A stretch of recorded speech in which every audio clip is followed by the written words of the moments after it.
मित्रांनो, घरकुल योजनेअंतर्गत वाढीव 50,000चं अनुदान कोणाला भेटणार आहे याची संपूर्ण माहिती या व्हिडिओमध्ये बघणार आहोत. त्यासाठी व्हिडिओ शेवटपर्यंत नक्की बघा आणि जास्तीत जास्त आपल्या घरकुल लाभार्थ्यांना हा व्हिडिओ शेअर करायला विसरू नका. तर आता बऱ्याच साऱ्या मागील आपल्या शॉर्ट व्हिडिओवरती किंवा रीलवरती कमेंट आलेली आहे की कोणाला अनुदान भेटणार आहे. तर मित्रांनो, आता ज्यांचे घरकुलाचे काम जर कंप्लीट झालेले आहे आणि त्यांना शेवटचा हप्ता बाकी आहे किंवा आलेला आहे, तर अशा लाभार्थ्यांना या 50,000 रुपयाचा म्हणजे वाढीव 50,000 रुपयाचा लाभ भेटत आहे. आता यामध्ये जवळपास 15,000 रुपये जे आहे तर ते सोलरसाठी आणि 35,000 ते 34,000 रुपये जे आहे तर ते डायरेक्ट घर या नावाने आपल्या बँक खात्यामध्ये जमा होत आहेत.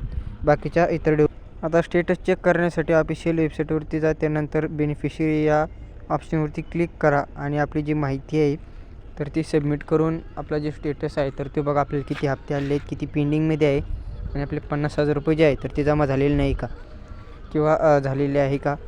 तर याची संपूर्ण माहिती जी आहे तर ती आपण आपल्या घरकुल लाभार्थी जो नंबर असतो तर त्या ठिकाणी ट्रॅक करून ऑफिशियल वेबसाईटवरती बघू शकता.